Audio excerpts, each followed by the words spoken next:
क्या चल रहा है पाकिस्तान क्रिकेट में? अगर आप देखें तो इंडिया, हमने इतना ग्राउंड में पैसे खर्च किए, इंडिया कह रहा है कि हम नहीं आएंगे। अभी तक तो डेडलॉक बरकरार है। तो पाकिस्तान अपने सांस पर मौके पर अपने डटा हुआ है। भारत को इतनी उम्मीद नहीं थी कि पाकिस्तान इतना सख्त मौके पर अपनाएगा। विराट कोहली की हम बहुत बात करते हैं और रोहित शर्मा की बात करते हैं। आपको लगता है कि ये लोग इंटरेस्टेड हैं पाकिस्तान आने में या नहीं आने में? प्लेयर्स बिल्कुल चाहते हैं, हर प्लेयर चाहे पाकिस्तान का हो या इंडिया का हो। बात भारतीय क्रिकेट बोर्ड की भी नहीं है, बात भारतीय गवर्नमेंट की है, बात बीजेपी की है। जब तक बीजेपी इक़्तिदार में है हमें कोई इतनी अच्छी तवक्को रखनी नहीं चाहिए।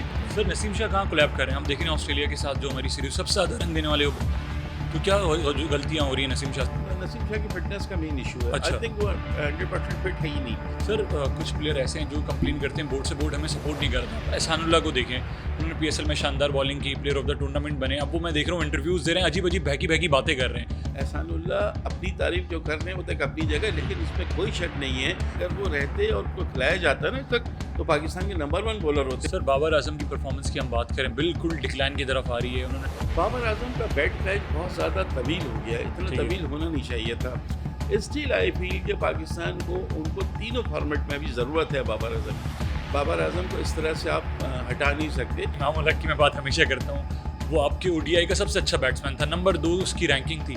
उसे टीम से बाहर कर देना, 2-3 मैच में नहीं चला, उसको बाहर कर दिया, ये सही था या गलत? आपको किसने कहा कि इमाम उल हक जो है वो बहुत बड़े बैट्समैन हैं या कुछ है? मेरी तो बिल्कुल डिफरेंट रहा है इमाम उल हक के बारे में। आपको लगता है कि चैंपियंस ट्रॉफी पाकिस्तान में होगी? डेडलॉक बरकरार है। डेडलॉक सिर्फ पैसे के भरम में बरकरार रखा है उन्होंने और कुछ भी नहीं है। पैसा हटा दें इंडियन क्रिकेट से तो इंडियन क्रिकेट कुछ नहीं है, पाकिस्तान इंडिया फिर बराबर। अस्सलाम वालेकुम, क्या हाल है, कैसे आप लोग? उम्मीद करता हूँ कि आप लोग बिल्कुल ठीक होंगे, जहाँ भी होंगे खुशहाल होंगे। तो जिस तरह आपको मालूम है पाकिस्तान क्रिकेट में बहुत सारी चीज़ें हो रही हैं, T10 लीग भी शुरू हो गई है। इसके अलावा इंडिया पाकिस्तान आएगा नहीं आएगा, बहुत सारी चीज़ों को लेकर आज हम डिस्कस करेंगे। आज हमारे साथ एक नए गेस्ट मौजूद हैं, स्पोर्ट्स जर्नलिस्ट और बहुत अरसे का इनका एक्सपीरियंस है, मुनीर अल हक। इनको वेलकम करते अपने शो में। अस्सलाम वालेकुम सर। वालेकुम अस्सलाम हारिस, बहुत बहुत शुक्रिया। सर, क्या हाल है? अल्लाह का शुक्र।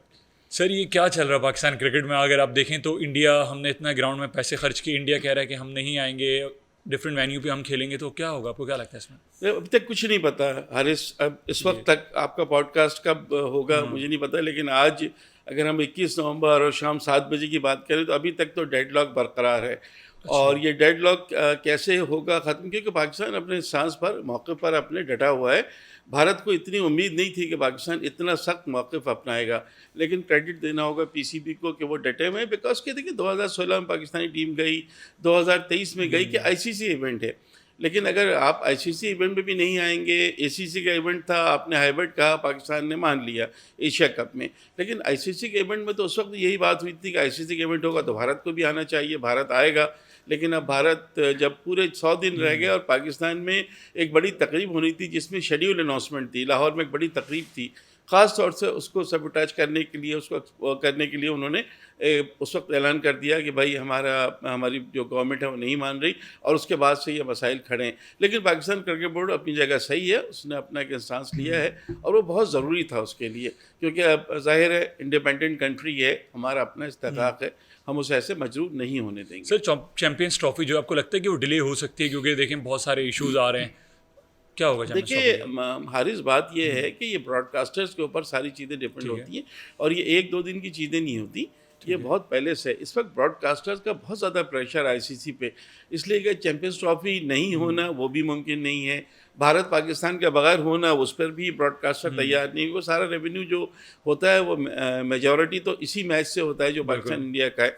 आपको पता है 2024 से जो 2027 का साइकिल है उसमें $3.2 बिलियन ब्रॉडकास्टर्स देंगे आईसीसी को, और उनकी ये कंडीशन है कि जितने आईसीसी इवेंट होंगे उनमें पाकिस्तान इंडिया एक ही ग्रुप में होंगे, ताकि एटलीस्ट एक मैच इनका ज़रूर हो और उसी से सारी इनकी आमदनी होती है। तो अब चूँकि या तो इंडिया नहीं है या पाकिस्तान नहीं है, तो वो फिर मुमकिन होगा नहीं ब्रॉडकास्टर्स के लिए, पाकिस्तान के बगैर भी नहीं और इंडिया के बगैर भी नहीं। इंडिया का थोड़ा सा पलड़ा यूँ भारी है कि इंडिया जो है वो 70 to 80% या 60 to 70% जो रेवेन्यू कलेक्ट करते हैं इंडिया के थ्रू, हमने मान लिया। 2024 से 2027 साइकिल की हमने बात की, $600 मिलियन आईसीसी को तवक्को है कि वो हासिल करेंगे, उसमें से 230 मिलियन तो तने तने भारत को चला जाएगा, पाकिस्तान को सिर्फ $34 मिलियन मिलेगा, लेकिन दीगर टीमों को भी इतना ज़्यादा नहीं मिलेगा, किसी को 35 मिलियन, किसी को 40 मिलियन अराउंड ऐसा ही है, लेकिन भारत का शेयर बहुत ज़्यादा है क्योंकि भारत से रेवेन्यू ज़्यादा इकट्ठा होता है।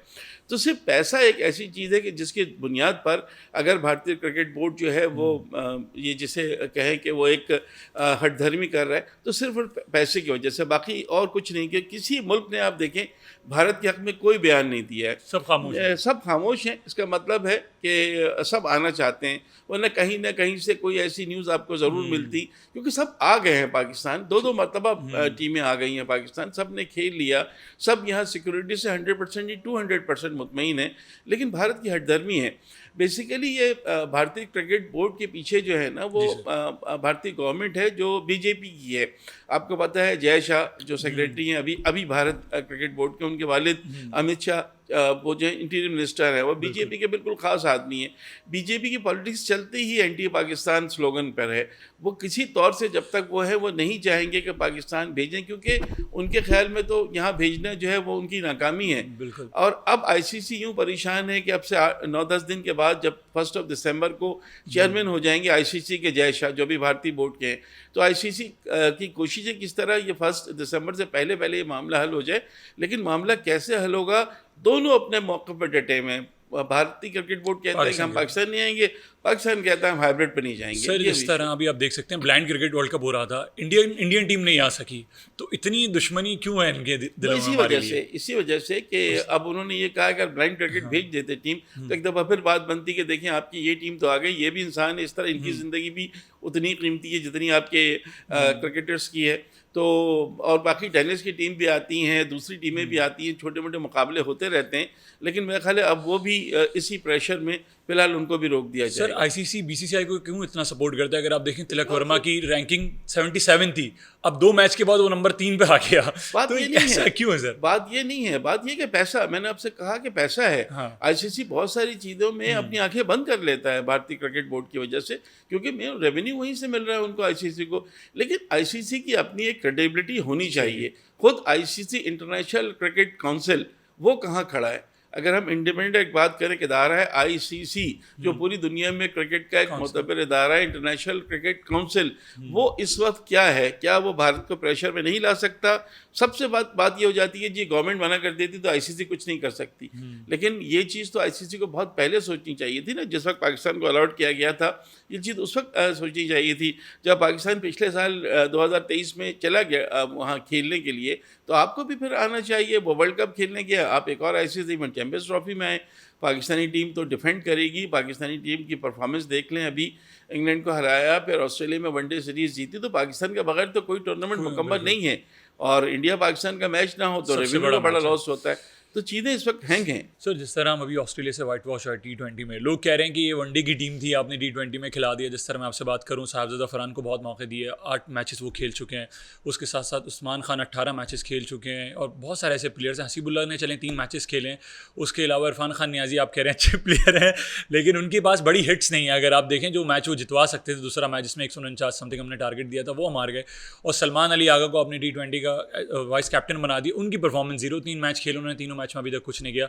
तो कौन जिम्मेदार हो इस रिस्पॉन्सिबिलिटी? देखिए सलमान अली आगा को बनाना आपकी मजबूरी थी। अगर आप रिजवान और बाबर नहीं होंगे ना, तो जो प्लेयर्स आप देखते हैं ना, उसमें कोई भी आप नसीम शाह और हारिस रऊफ को नहीं बना सकते अभी वाइस कैप्टन। तो मजबूरी थी सलमान अली आगा को बनाना। लेकिन मेरा ख्याल है ये थोड़ा सा जल्दबाजी हो गई, इसलिए कि सलमान अली आगा ने कभी T20 इंटरनेशनल खेला ही नहीं था। और जब उन्होंने पहला मैच खेला तो उसमें एज ए वाइस कैप्टन खेला। फिर अब उनको 3 मैचों में यहाँ कप्तान बनाया जाएगा अगेंस्ट जिम्बाब्वे, क्योंकि ज़ाहिर है अभी बाबर वनडे में नहीं है और T20 में रिजवान भी नहीं होंगे। जिन खिलाड़ियों की आपने बात की ना, उन खिलाड़ियों को डोमेस्टिक की परफॉर्मेंस में मौका दिया गया। देखो नोमान अली और साजिद खान को भी डोमेस्टिक की बुनियाद पर लाया गया था, उन्होंने बड़ी अच्छी परफॉर्मेंस दी थी, फिर उनको लाया गया, फिर वो चल गए। हर प्लेयर नहीं चलता, लेकिन साहबजादा फरहान एक अरसे से डोमेस्टिक परफॉर्मेंस दे रहे हैं। साहिम अयूब हैं, अब्दुल्ला शफीक हैं। अच्छा, साहिम अयूब और अब्दुल्ला शफीक अब जाके थोड़ा सा हमें उनको पर एतमाद हुआ है, वरना साहिम अयूब को T20 में जो नहीं लिया गया, जो हम सब नाराज़ होते हैं, उसकी वजह ये बताई गई थी कि 20-21 जो इनिंग्स खेली उनकी 24 मैच में 150 नहीं। हाँ, 150, 49, 47, 45 इस तरह, लेकिन नहीं। लेकिन अब उन्होंने एक 50 कर ली थी, तो थोड़ा सा लग रहा है कि आहिस्ता आहिस्ता क्योंकि आपको थोड़ा सा वक्त भी देना पड़ता है। बिल्कुल। अब आपने बात की कि उनके पास हार्ड हिटिंग हिटर नहीं है इरफान खान, ऐसा नहीं है। अभी आपको इरफान खान को थोड़ा टाइम देना पड़ेगा। आप देखें इतना पोटेंशियल है कि रिजवान ने आमिर जमाल को रोक के उनको खेलने का मौका फराहम किया। उन्होंने मायूस नहीं किया है, उन्होंने मायूस नहीं किया है, बिकॉज के तीनों T20 में इतना ज़्यादा प्रेशर उन्होंने दे दिया था ऑस्ट्रेलियंस ने। उनकी स्ट्रेटजी थी वो उसमें कामयाब हो गए। वो चढ़ के खेले, आप दब गए, वो चढ़ के खेले, आप दब गए, तो फिर उसका नतीजा यही निकलना था। अगर 58 फॉर 1 होता है 6 ओवर में, ऑलमोस्ट 10 रन का पर ओवर औसत आ रहा था, तो 10 रन से अब आप 10 रन पी ओवर बनाते हैं अब 6 ओवर में 58 रन, और अगले 58-59 रन पर आपकी पूरी टीम आउट हो जाती, तो खुशगवार तो हम खुद हुए ना। हम जो पैनिक कर जाते हैं, या हमारी टीम जो मशहूर है कि उनके साथ तो ये अक्सर हो जाता है, तो वही चीज़ हमारी हुई है ना। अगर आप 117 रन देंगे तो दूसरी टीम तो आपको मौका नहीं देगी बनाने की। इस तरह वो बॉलर्स 26 विकेटें ले लिए आपके बॉलर्स ने वनडे सीरीज़ में, इन्हीं बॉलर्स ने, अदनान हसनैन। यहाँ जो है वो 7 विकेटें नहीं टोटल, उसमें भी एक मैच में 4 विकेटें हारिस रऊफ की, वरना तीनों को एक एक विकेट मिली है पूरी सीरीज़ में। तो ये एक बहुत बड़ा फ़र्क था कि वो जिस तरह से उनकी स्ट्रैटेजी, उनके भी नए प्लेयर्स थे, उनके बाद भी कोई बड़ा इतना बॉलर वो नहीं हाँ। था, फिर वो क्यों चले? इसलिए चले कि उनको अपने होम ग्राउंड का, अपनी विकेट का, अपने एनवायरनमेंट का भरपूर फ़ायदा उठाया। वो जान गए कि प्रेशर्स में हम इनको दबाएंगे तो ये दबेंगे, दब गए, प्रेशर से निकल नहीं पाए। ये इनकी मेन वजह सर, आपको नहीं लगता कि माइंडसेट का गेम होता है? हारिस रऊफ की आप बॉलिंग देखें ऑस्ट्रेलिया के अगेंस्ट, वो बिल्कुल ही अलग, उनकी लाइन लाइन चेंज हो जाती है, कटर भी करते हैं, यॉर्कर भी प्रॉपर करते हैं। आपको नहीं लगता उनका माइंडसेट ऑस्ट्रेलिया के खिलाफ जब खेलना अलग होता है? क्योंकि उनका ही मानना है कि मैंने ऑस्ट्रेलिया में बहुत अच्छी क्रिकेट खेली है, इसलिए मैं इतनी अच्छी बॉलिंग करता हूँ। क्या हो जाता है हारिस रऊफ को ऑस्ट्रेलिया के कहीं से साथ? तो हारिस रऊफ को आगे आना पड़ेगा ना। देखिए हमने वर्ल्ड कप जो last year ODI world cup में तो बहुत पिटाई हुई थी उनकी, सबसे महंगे बॉलर थे पूरी दुनिया में, 538 रन। फिर T20 वर्ल्ड कप में अगेंस्ट अमेरिका मैच टाई करवा दिया। बिल्कुल वो तो ऐसा लग रहा था कि अब उनकी ज़रूरत नहीं है, लेकिन एक तरह का कमबैक हुआ है, ज़बरदस्त रिवाइवल उनका। 10 विकेटें वनडे सीरीज़ में ली, 5 विकेटें यहाँ T20 सीरीज़ में ली, 4 फॉर 17 या 4 फॉर 20 जो भी उनका 4 फॉर 22 जो भी है, वो बेस्ट है ओवरसीज़ बॉलर का इन ऑस्ट्रेलिया इन T20I। अभी तक किसी बॉलर ने T20I में ऑस्ट्रेलिया में 4 विकेटें नहीं ली हैं। हारिस रऊफ का ही रिकॉर्ड था। तो कैचेस भी छूट गए 2। बिल्कुल सही आप कह रहे हैं, बिल्कुल सही है, लेकिन उसके बावजूद भी हारिस रऊफ एक हमें नज़र आया मुख्तलिफ। बाकी शाहीन शाह अफरीदी और नसीम शाह का बहुत इशू नज़र आ रहा है बॉस। बात यह है कि नसीम शाह की फिटनेस, हारिस रऊफ की स्पीड कम हो जाना, अब उसका अपना शाहीन शाह अफरीदी की स्पीड कम हो जाना, उसका मतलब है कि दोनों बॉलर्स को बहुत मेहनत करनी पड़ेगी। अब वो नहीं है कि आप चले या नहीं चले, आपकी टीम में जगह पक्की है, नहीं। अब आपको या तो साबित करना है या फिर छोड़ दें आप। आपके पास बहुत दूसरे बॉलर्स हैं जो आपकी जगह लेने के लिए तैयार हैं। आपने इरफान खान नियाजी को बॉलिंग दे सकते हैं, अब्बास आफरीदी आपके पास है, जमान खान पाकिस्तान में है, कहीं की भी किसी को भी आप बुला के खिला सकते हैं। हसनैन का अच्छा चैंपियंस कप था, यहाँ बॉलिंग भी हसनैन की इतनी बुरी नहीं रही, लेकिन ये हमारे प्रीमियर बॉलर हैं यार। ये चाहे शाहीन शाह अफरीदी, हारिस रऊफ, नसीम शाह, इन पर बड़ा हमारा मान है इनके ऊपर। लेकिन ये वर्ल्ड कप से लेकर अभी तक इनकी जो परफॉर्मेंस है ना, वो बहुत तशवीशनाक बात है। सर, नसीम शाह कहाँ कोलैब कर रहे हैं? हम देख रहे हैं ऑस्ट्रेलिया के साथ जो हमारी सीरीज सबसे ज़्यादा रन देने वाले वो बॉलर हैं, तो क्या गलतियाँ हो रही हैं नसीम शाह से? वो ईस्ट की तरफ जा रहे हैं या नसीम शाह की फिटनेस का मेन इशू है। अच्छा। आई थिंक वो 100% फिट है ही नहीं। अच्छा। और फिर जाहिर है जब एक दफ़ा बॉलर के ऊपर हावी हो जाते हैं ना बैट्समैन, तो फिर बॉलर के लिए बड़ा मुश्किल हो जाता है। इसीलिए सर, हमारा बोर्ड इतना लोड क्यों डाल देता है प्लेयर पे? आप देखें हर प्लेयर को ज़बरदस्ती मैच खिला रहा है, एक इंसान की बॉडी वो एक वक्त तक काम कर सकती है। आप ओवरलोड डालोगे तो उसकी परफॉर्मेंस इस तरह ओवरलोड वाला इतना इशू नहीं है बहुत। अच्छा। जितना ये खेल रहे हैं, इतना दुनिया में बहुत लोग हैं जो इतना ज़्यादा इनके पास अच्छा। नहीं खिलाया गया इनको।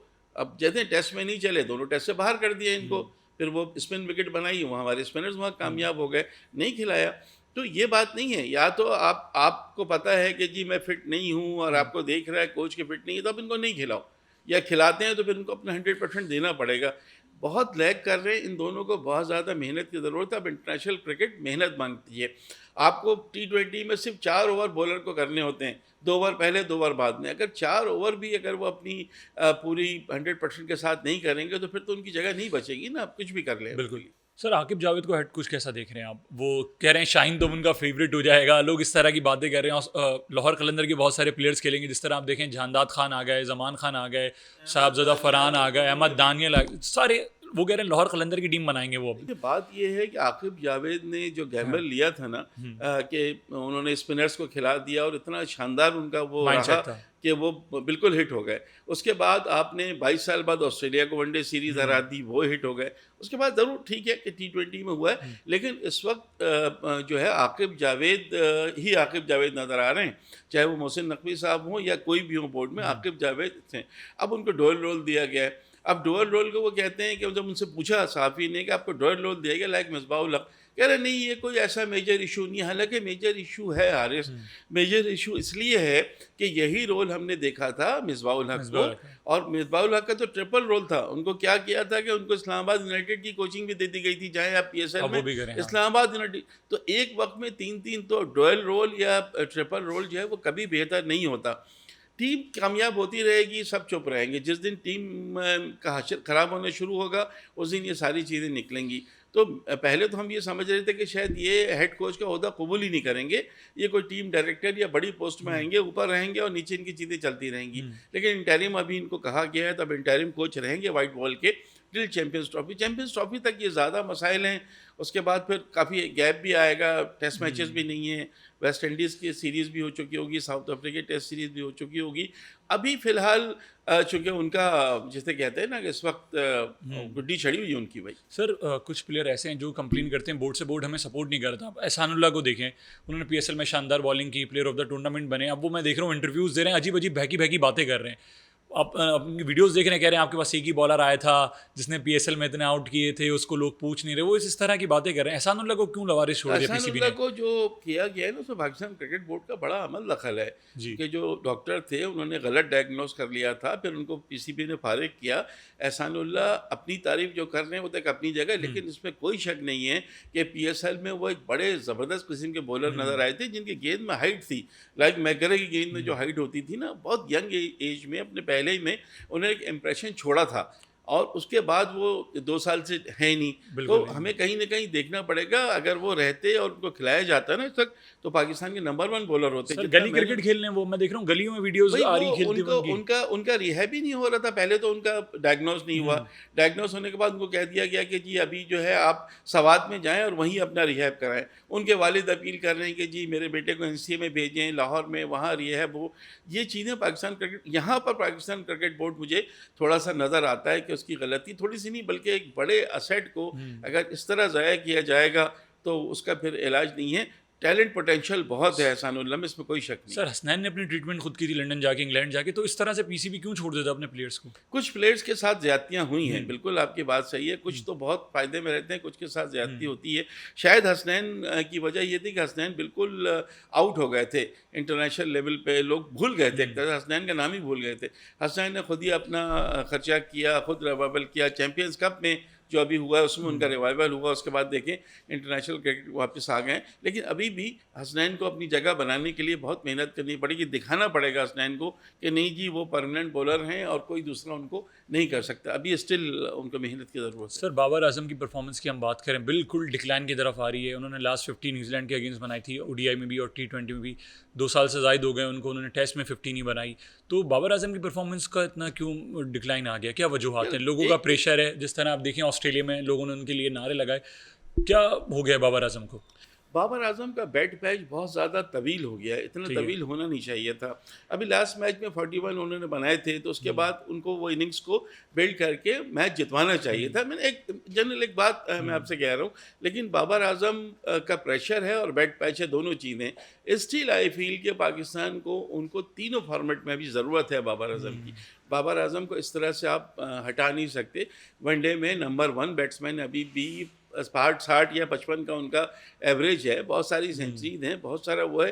लेकिन ये ज़रूर है कि पिछले 2 साल से कह लें या 1.5 साल से कह लें या वर्ल्ड कप के बाद से कह लें, फिर T20 वर्ल्ड कप, फिर सीरीज़, इसमें बाबर आजम की वो चीज़ नज़र नहीं आ रही। वो कब उससे निकलेंगे? बैट पैच है उनके पास और बहुत बड़ा बैट पैच है। आपको पता है अभी कल से वो बॉर्डर गावस्कर ट्रॉफी शुरू हो रही है ना, जी जी, तो दोनों की सीरीज़ बहुत ख़राब गई थी अगेंस्ट न्यूजीलैंड। रोहित शर्मा की भी और विराट कोहली की भी 15 का एवरेज था। तो रिकी पॉन्टिंग ने मजाक उड़ा दिया उनका कि 15 के एवरेज वालों को क्या ऑस्ट्रेलिया लाना चाहिए था। उस पर बहुत लहदे हुई है उनकी। वो गौतम गंभीर आ गए, उन्होंने कहा जी इनको क्या ज़रूरत है, इनका क्या लेना देना भारतीय क्रिकेट के साथ। फिर वो मैदान में कूद पड़े। आपके जो साबिक इनके हेड कोच थे रवि शास्त्री, उन्होंने कहा कि ये कोहली के बारे में किस तरह की बात कर रहे हैं। कोहली ने ऑस्ट्रेलिया में 6 टेस्ट सेंचुरी की हैं और सेल्वी सरजमीन पर 54 का उनका औसत है। तो इस तरह से तो नहीं होता कि आप उनकी बात करें। तो ये आपको चीज़ें होंगी, जब तक बाबर रन्स नहीं बनाएंगे ये बातें होती रहेंगी। और अगर फेलियर हुआ तो फिर बाहर भी होंगे, अभी भी बाहर हो चुके हैं, मजीद भी बाहर होंगे, इसलिए उनके ऊपर प्रेशर अब बढ़ता जा रहा है। सर टेस्ट में उन्हें रेस्ट दिया था या बाहर किया गया था? कुछ लोग कह रहे हैं कि बड़ा प्लेयर था तो ये कह सकते हैं रेस्ट दिया था, या बाहर? आपकी नज़र में क्या था? मेरे ख्याल में उनको रेस्ट तो कहा जा रहा था, लेकिन शाहीन हो चाहे दूसरे बॉलर हो, इन सबको रेस्ट नहीं दिया गया था, बल्कि बाकायदा रेस्ट देकर नाम देके इनको ड्रॉप किया गया था। सर फ़खर ज़मान के साथ क्या इंसिडेंट हो? बाबर आजम की दोस्ती की वजह से बाहर हो गया या उनकी परफॉर्मेंस नहीं थी? क्योंकि आपके पास एक गेम चेंजर था। फ़खर ज़मान सिर्फ और सिर्फ अपनी ट्वीट की वजह से बेचारे लपेट में आ गए और थोड़ी सी इंजरी का इशू है। लेकिन अभी कल आकिब जावेद प्रेस कॉन्फ्रेंस में कह रहे थे कि अब वो उनकी इंजरी ठीक हो जाएगी तो आ जाएगी। इसका मतलब अगेंस्ट साउथ अफ्रीका हम कहीं देख रहे हैं बाबर आजम को, फ़खर ज़मान को हम इसमें वाइट बॉल क्रिकेट में। सर जिस तरह अभी हमने आपसे कहा विराट कोहली की हम बहुत बात करते हैं और रोहित शर्मा की बात करते हैं, आपको लगता है कि ये लोग इंटरेस्टेड हैं पाकिस्तान आने में या नहीं आने में? क्योंकि सूर्य कुमार यादव की मैं एक वीडियो देख रहा था, उन्हें पाकिस्तानी ने रोक लिया था कि आप पाकिस्तान आना चाहेंगे, कह रहे हम तो आना चाहते हैं लेकिन इसमें हम कुछ नहीं कर सकते, हमारा बोर्ड जो है वो कर रहा है। देखिए प्लेयर्स बिल्कुल चाहते हैं, हर प्लेयर चाहे पाकिस्तान का हो या इंडिया का हो, क्योंकि जो उनको यहाँ पर इस्तकबाल उनका होगा ना, पाकिस्तानी प्लेयर इंडिया जाए, इंडिया के लिए पाकिस्तान है, वो बिल्कुल डिफरेंट होता है।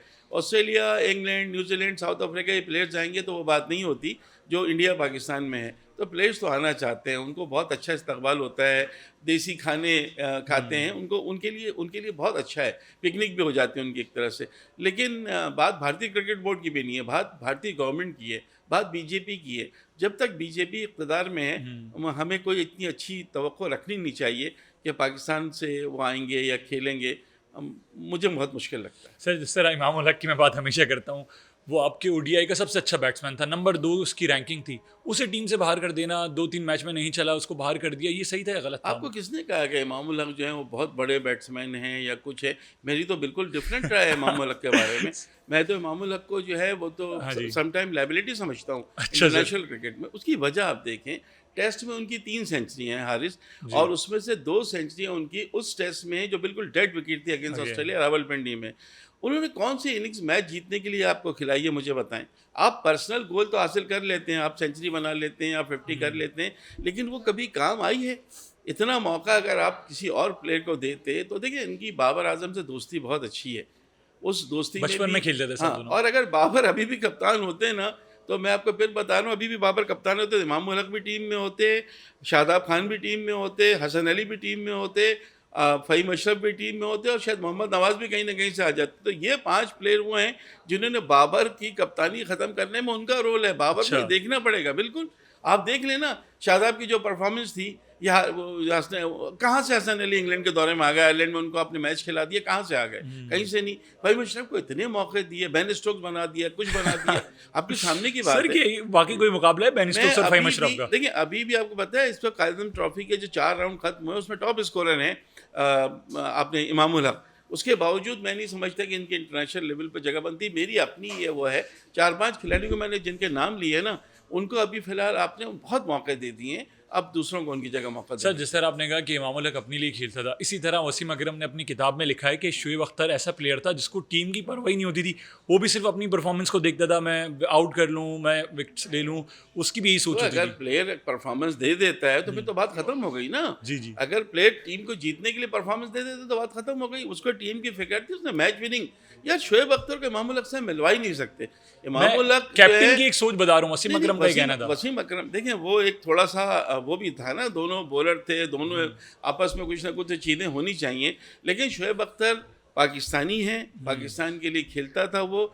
वसीम अकरम के ऊपर बहुत सारे शुबहात हैं, आपको पता है, लेकिन शुएब अख्तर पर ये चीज़ें नहीं हैं। और शोएब अख्तर जो है वो शाहिद आफरीदी भी तो जो भी गेंद आएगी उसने छक्का मारना है, लेकिन टीम के लिए खेलता था ना, जितवाए भी ये मैचेस। इस तरह शोएब अख्तर ने भी हारे हुए मैचेस आपको जितवाए हैं। बाज़ एक दफ़ा न्यूजीलैंड, मुझे याद है पाकिस्तान टीम हार रही थी, दूसरे दिन उन्होंने बिल्कुल ऐसी बॉलिंग की कि आप हारा हुआ मैच जीत गए। तो ये वो प्लेयर हैं। वसीम अकरम प्लेयर बहुत बड़े हैं, उसमें कोई शक नहीं है, लेकिन उन पर बहुत सारी चीज़ें हैं जो शुक्र की शुभात को जन्म देती है, हमें आपको मालूम भी है। जी जी। और बहरहाल उस पर डिस्कस कभी और करेंगे। सर शाहीन अफरीदी, अगर शाहिद अफरीदी की बातें मानते रहे तो उनको कितना नुकसान पहुंच सकता है? नहीं, शाहिद अफरीदी की बात तो उनको माननी पड़ेगी, लेकिन आप देखें कि पिछले कुछ दिनों से शाहिद अफरीदी बिल्कुल खामोश हैं। शाहिद अफरीदी का कोई बयान नहीं आ रहा, बल्कि जब उनको रेस्ट कराया गया था या हटाया गया था तो उन्होंने कहा था कि अच्छा फैसला है कि इन खिलाड़ियों को आराम दे दिया गया, या इनको थोड़ा सा टीम से बाहर किया गया। टीम से बाहर करने पर पैगाम दिया गया था कि भाई आप लोग परफॉर्मेंस दोगे तो टीम में रहोगे, नहीं तो हम नए को खिलाएंगे। जब पुराने के साथ हार रहे हैं तो नए के साथ हार जाओ, नए कम से कम उसमें आपको कुछ मिल तो सकता है ना, बिल्कुल। कुछ आपको ऐसी चीज़ नज़र तो आ सकती है ना। तो ये चीज़ सर जिस तरह हमने बहुत सारी बातें कर ली, अब हम बात करते हैं इंग्लैंड की। जिस तरह जेम्स एंडरसन है और वो अभी आईपीएल में आ रहे हैं, आपको लगता है कि वो ऑक्शन में कोई खरीदेगा उनको या नहीं लेगा, क्योंकि सबसे एजेड प्लेयर हैं वो इस वक्त के? किन की बात कर रहे हैं आप? एंडरसन की। नहीं, आई डोंट थिंक सो कि जेम्स अच्छा। एंडरसन को होंगे, क्योंकि कई प्लेयर्स को वो नहीं भी वहाँ पे शामिल करते हैं। और जब T20 की बात होती है तो मेरा ख्याल है वो तो बहुत अरसे से खेल ही रहे हैं नेशनल, अब तो टोटल रिटायर हो गए। डालते अपना ऑक्शन में नाम, मगर मुझे कोई इतनी अच्छी उम्मीद नज़र नहीं आती। ओके सर, हारिस सोहेल के साथ क्या इंसिडेंट हुआ है? लोग कहते हैं कि वही शायद वो मेंटली डिस्टर्ब हो गए थे, उनको भूत नज़र आने लगे थे, पागल बन के दौड़े पड़ते थे, लोग इस तरह के लफ्ज़ भी इनके लिए इस्तेमाल करते थे। बहुत टैलेंटेड प्लेयर था, आपको याद होगा न्यूजीलैंड की जब ये दौरे पे गए थे, वापस आ गए, कह रहे थे मुझे भूत नज़र आ रहे हैं। वो फाइनली बेचारा रिटायर हो गया। मैंने ये सुना है कि उनकी बेटी जो है ना, उसका कुछ इशू था और वो उनको नहीं छोड़ती थी, जो अगर अच्छा। आप बात करें। हाँ, मुझे जो ऑफ द रिकॉर्ड पता चला था, उनकी बेटी का कुछ इशू था और वो अपने अब्बा के बगैर शायद नहीं रहती थी, तो शायद इस तरह की कोई बात थी जो कह दिया गया इस तरह बना के। हालांकि इस तरह की बातों में कोई ऐसी सदाकत नहीं होती, लेकिन उनकी बच्ची का कुछ सीरियस इशू है जो मैंने सुना था। तो उनको उस तरह के मौके नहीं दिए गए, क्योंकि कहा जाता था बड़े अच्छे बैट्समैन है मिडिल ऑर्डर के, अगर वक्त था आपको याद हो। एक वक्त था उनका, उस वक्त साउथ शायद अफ्रीका की, बिल्कुल, हाँ, अगर एक गेम्स। वक्त था उनका, बहुत टैलेंटेड प्लेयर थे, उसमें कोई शक नहीं है। लेफ्ट हैंडेड थे, पाकिस्तान को ज़रूरत भी थी लेफ्ट हैंडेड बैट्समैन की उस वक्त, लेकिन कुछ प्लेयर्स के साथ होता है, शायद उसको प्रॉपर उस वक्त मौका नहीं दिया गया। जैसे फवाद आलम थे, 10 साल उनको मौका नहीं दिया गया, उसके बाद उनको मौका मिला तो उन्होंने सेंचुरी बना दी। तो ये इस बात में तो कह सकते हैं कि टैलेंटेड प्लेयर थे, शायद प्रॉपर मौका नहीं मिल सका। सर जिस तरह वर्ल्ड टेस्ट चैंपियनशिप होने वाला, आपको क्या लगता है कि ऑस्ट्रेलिया बीट कर देगा इंडिया को, इंडिया बीट कर देगा? क्योंकि बहुत ज़्यादा आग लगी हुई दोनों तरफ। बस ये, अगर आप वर्ल्ड टेस्ट चैंपियनशिप के टेबल देखें ना, तो हाँ। इंडिया नंबर 1, ऑस्ट्रेलिया नंबर 2, बहुत अरसे से ये चल रहा था। ठीक है। और इंडिया का तो बिल्कुल यकीनी था कि उसने तो क्वालिफाई कर लेना है, लेकिन जो वो डिबेकल न्यूजीलैंड उनके साथ हुआ ना, जो न्यूजीलैंड ने आके उनको जो 3-0 हराया, वो दूर दूर तक उनसे हजम ही नहीं हो रही है चीज़ कि ये हुआ कैसे, उनको कुछ समझ में नहीं आ रहा। ये कुछ उसी तरह से हुआ जैसे वर्ल्ड कप के फाइनल में ऑस्ट्रेलिया जीत के चला गया, या वर्ल्ड टेस्ट चैंपियनशिप के फाइनल में ऑस्ट्रेलिया जीत के चला गया, वो क्या हुआ उनके साथ, वो इसी तरह से ये हुआ है। पहली मरतबा तारीख में, 12 साल से तो वो सीरीज़ ही नहीं हारे थे होम पे, फिर अपनी तारीख में पहली मरतबा वो कि 3 मैचेस की सीरीज़ 3-0 हार गए, तो उनके लिए तो चीज़ें इंतहाई ख़राब हो गई। अब इक्वेशन ये है कि जो कल से बॉर्डर क्रॉस की ट्रॉफी शुरू हो रही है, अब इसमें इक्वेशन ये है कि 4-0 जीतना है इंडिया को, अगर स्टेट अवे यहाँ से उनको फाइनल के लिए क्वालिफाई करना है। बहुत मुश्किल है, बिकॉज के इंडिया से तो अभी फाइनल 11 ही नहीं बन रही थी पर टेस्ट की। मैं आज थोड़ी देर पहले तक की बात कर रहा हूँ, फाइनल 11 नहीं बन रही थी। अब उनके जो एक प्लेयर है देवदत्त पडिक्कल, जो इंडिया ए से गए हुए थे खेलने के लिए, ऑस्ट्रेलिया ए से खेल रहे थे, उनको रोक लिया गया। और कुछ के कहने के शायद क्योंकि शुभमन गिल के अंगूठे में चोट है, वो नहीं खेल पाएंगे, मोस्ट प्रॉब्ली, तो उनकी जगह डेविड पडिक्कल को 1 डाउन भेजा। सर वो प्लेयर तो बहुत अच्छा है वैसे, अगर आप देखें आरसीबी से जब वो खेलते थे। वैसे वो उस पॉइंट ऑफ व्यू से आप T20 की अगर आप बात करते हैं तो ये टेस्ट मैच है। टेस्ट मैच में शुभमन गिल सबसे इनके अच्छे हैं। इवन KL राहुल की जगह भी अगर शुभमन गिल की बात करें तो KL राहुल भी दूर दूर थे, लेकिन अब KL राहुल को मौका दिया जाता है। हो सकता है कि जो उनके दूसरे ओपनर हैं जायसवाल, यशस्वी जायसवाल, उनके साथ या तो KL राहुल ओपन करेंगे, या फिर उन्होंने एक और उनके पास टैलेंटेड ओपनिंग बैट्समैन है अबुमन ईश्वरन, वो ओपन करेंगे। वन डाउन होगा, फिर विराट कोहली की फॉर्म, फिर रविंद्र जडेजा की एज हो गई है, रविचंद्रन अश्विन की एज हो गई है, चीज़ें जो है बुमराह वो शायद उतनी फॉर्म में नहीं, इसलिए उनको एक मैच में, टेस्ट मैच में अगेंस्ट न्यूजीलैंड रेस्ट करा दिया गया। सिराज से ये लोग परेशान हैं, सिराज से बॉलिंग नहीं हो रही है। अब उनके पास जो चॉइस रह जाती है, एक आकाशदीप उनके फास्ट बॉलर है, एक प्रसिद्ध कृष्णा है और नीतीश राणा है, और उसके बाद हर्षित राणा है। उसके अलावा इनके पास एक बॉलिंग ऑलराउंडर या बैटिंग ऑलराउंडर कह ले, नीतीश कुमार हैं, वो अगर खेलते हैं तो होता है। अभी भारत के लिए अजीब सी सूरत हाल है, वो भारतीय टीम की जो नाकाबिल शिकस्त थी, अब वो ऐसी हो गई है कि उनको बैट्समैन पूरे उनको खुद समझ में नहीं आ रहा कि प्लेइंग 11 क्या करें। ऋषभ पंत उनके पास अच्छे हैं, विराट कोहली का कुछ नहीं पता है कि चलेंगे या नहीं चलेंगे। वो सब नज़रें जो है ना इस वक्त विराट कोहली पे हैं। रोहित शर्मा टीम को ज्वाइन तो कर लेंगे, लेकिन पहला टेस्ट मैच नहीं खेल पाएंगे। सर आपको लगता है कि विराट कोहली की अब क्रिकेट जो है वो खत्म हो गई, उन्हें रिटायरमेंट लेनी चाहिए वनडे से भी और टेस्ट से भी? देखिए T20 तो वो रिटायरमेंट ले ली है। टेस्ट में इस सीरीज़ में बहुत कुछ हमें अंदाज़ा हो सकेगा, क्योंकि मिनिमम वर्ल्ड टेस्ट चैंपियनशिप अगर पहुंच जाती है फाइनल में, तो उसमें तो कोहली खेलेंगे।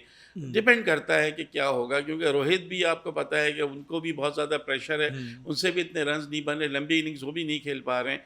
तो यहाँ पर काफ़ी हद तक दारोमदार होगा कि इस अगर यहाँ से निकाल गए, कोहली ने बहुत अच्छी इनिंग खेल दी, रोहित शर्मा अच्छा खेल गया, इंडिया क्वालिफाई कर गया, फिर तो आप कुछ नहीं कह सकते। लेकिन अगर यहाँ भी फेलियर जिस तरह चल रहा है इनका चलता रहा, तो फिर बातें तो बहुत बनेंगी। बहुत हो सकता है कि बड़े खिलाड़ी से, जो इतना बड़ा खिलाड़ी है, वो T20 के बाद हमें टेस्ट में भी नजर न आए, लेकिन अभी इट्स टू अर्ली टू से। सर रवि शास्त्री ने कहा कि मुझे लग रहा है कि Virat Kohli player of the tournament हो सकते हैं और इतनी अच्छे मुझे लग रहा है कि वो परफॉर्म कर सकते हैं। आपको लगता है कि उनका मेंटली वो उस तरह से स्ट्रांग है? अभी बहुत शौक में हैं वो। और देखिए ये तो कहेंगे ना, रवि शास्त्री हो या गौतम गंभीर, वो अपनी टीम के ये खिलाड़ियों के अगेंस्ट तो कुछ नहीं कहेंगे, लेकिन रोहित शर्मा का प्लेयर ऑफ द सीरीज बनना या इट लुक्स डिफिकल्ट, बिकॉज की ऑस्ट्रेलिया की टीम भी हारी हुई है। वो लगातार वो बॉर्डर गावस्कर ट्रॉफी इंडिया से हार रहे हैं, 2 दफ़ा वो इंडिया में हार गए, 2 दफ़ा ऑस्ट्रेलिया में भी हारे हैं।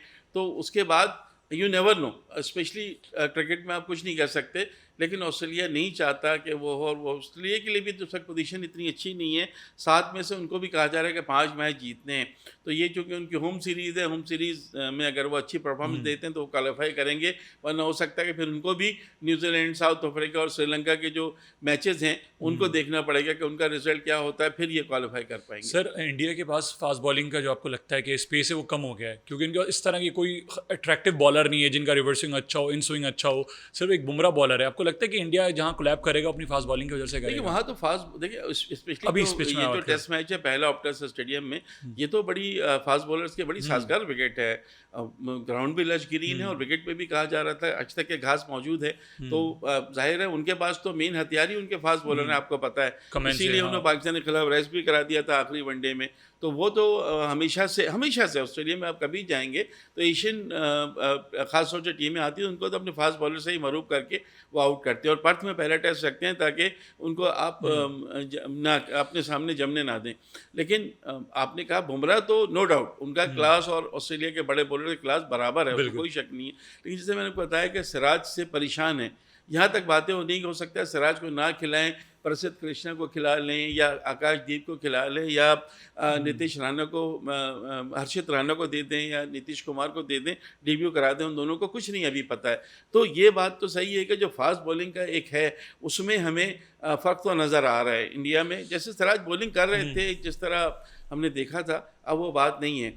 स्पिनर्स में भी नेथन लाइन बहुत ज़बरदस्त बॉलर है, 500 प्लस विकेट हैं। इधर रविचंद्रन अश्विन भी हैं, लेकिन अश्विन ऑस्ट्रेलियन विकेटों पे कामयाब हो पाएंगे या नहीं, ये एक देखने वाला होगा। सर जिस तरह हम KL राहुल की अपने शुरू में बात की, आपको नहीं लगता KL राहुल जो है बेचारा प्लेयर है इंडिया का? सर वो परफॉर्म भी करता है, अब फिर भी उसको लोग क्रिटिसाइज करते हैं, आप उसे ओपनिंग करा लें, उसका वन डाउन खिला लें, मिडिल ऑर्डर में खिला लें, जहाँ भी खिलाते हैं परफॉर्म करते हैं, इंडिया को निकालता है। तो आपको नहीं लगता कि उसको इतना क्रिटिसाइज गलत करते हैं लोग? बात ये है कि कुछ और प्लेयर्स जो है ना उनके पास, अब हमने देवदत्त पडिक्कल की बात की, ऋतुराज गायकवाड़ है उनके पास, संजू सैमसन है उनके पास, और भी कुछ प्लेयर हैं, साई सुदर्शन है, ये सारे बड़े टैलेंटेड प्लेयर हैं। तो KL राहुल की जो है थोड़ी सी फॉर्म डिप हुई थी, जिसकी वजह से उनको पिछली सीरीज में भी नहीं खिलाया गया। उसकी वजह है केएल राहुल टैलेंटेड बहुत हैं, लेकिन जितना उन्होंने नाम कमा लिया था शायद उस हिसाब से उनकी परफॉर्मेंस नहीं थी। अब इंडिया में इतना टैलेंट आ रहा है कि आपको बहुत मुश्किल होती है अपनी जगह बनाने के लिए। ऋषभ पंत जो हैं, देखिए इतने बड़े एक्सीडेंट के बाद 1 साल तक वो बिस्तर पर रहे नहीं, लेकिन अब दोबारा वो आ गए और वो अपनी जगह अपनी काबिलियत पे बनाए हुए हैं। बिल्कुल। हालांकि इतने सारे आपके पास केएल राहुल को भी वो खिला सकते हैं विकेट कीपर, संजू सैमसन को भी खिला सकते हैं, सरफराज खान उनका बैट्समैन, सरफराज खान भी उनके बैट्समैन है। डोमेस्टिक में रन्स के अंबार लगाए हैं 2 साल से लगातार। वो उनकी जो ट्रॉफी होती है उसमें टॉप के बैट्समैन रहते हैं, लेकिन एक मैच में चले थे अगेंस्ट न्यूजीलैंड, उसके बाद यहाँ नहीं। तो सरफराज खान को पता नहीं कल मौका दिया जाएगा या नहीं दिया जाएगा।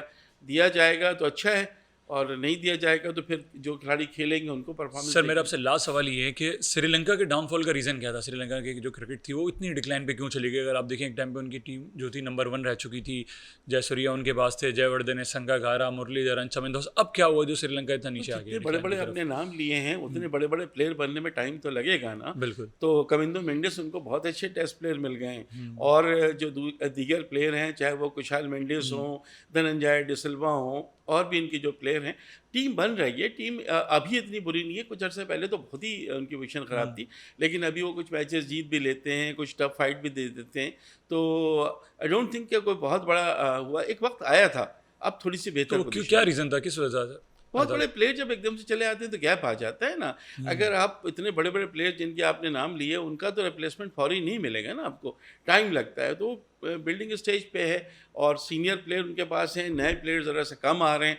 फास्ट बॉलिंग में भी उनको अभी थोड़ा सा लैग कर रहे हैं। वो चमिंदा आवास उनके पास नहीं है जो जिस तरह के वो बॉलर से अब तवक्को करते। तो थोड़ा सा टाइम लगेगा। टैलेंट बहुत है श्रीलंका में भी, वो भी बहुत जल्दी आ जाते हैं, और किसी भी टीम को फाइट दे के वो कभी भी हरा सकते हैं। और सर बस मेरा बिल्कुल आखिरी जाते एक सवाल होगा आपसे, आपको लगता है कि चैंपियंस ट्रॉफी पाकिस्तान में होगी और इंडिया आएगी? बस हाँ ना मैं मुझे यार आई होप सो कि हो, लेकिन डेडलॉक तो अभी है। चैंपियंस ट्रॉफी पाकिस्तान में अगर हाइब्रिड मॉडल पे भी होती तो पाकिस्तान में मैचेस तो होंगे, ये तो नहीं होंगे। लेकिन पाकिस्तान कहता है कि नहीं जी, हम होस्ट हैं, आप हमें वैलिड रीज़न बताएं, नहीं तो नहीं। डेडलॉक बरकरार है। डेडलॉक सिर्फ पैसे के भरम में बरकरार रखा है उन्होंने, और कुछ भी नहीं है। पैसा हटा दें इंडियन क्रिकेट से तो इंडियन क्रिकेट कुछ नहीं है। पाकिस्तान इंडिया फिर बराबर है। बहुत शुक्रिया sir, thank you so much कि आपने अपना कीमती वक्त में से टाइम दिया, और उम्मीद करता हूँ कि आज का शो भी आपको पसंद आएगा। आप भी मेरी तरह इंतजार करेंगे कि इंडियन टीम पाकिस्तान आए और हम मैच देखने जाएं। तो अपना बहुत सारा ख्याल रखें। मिलते हैं नेक्स्ट एपिसोड में नए गेस्ट के साथ। आज के लिए बस इतना ही। अल्लाह हाफिज़।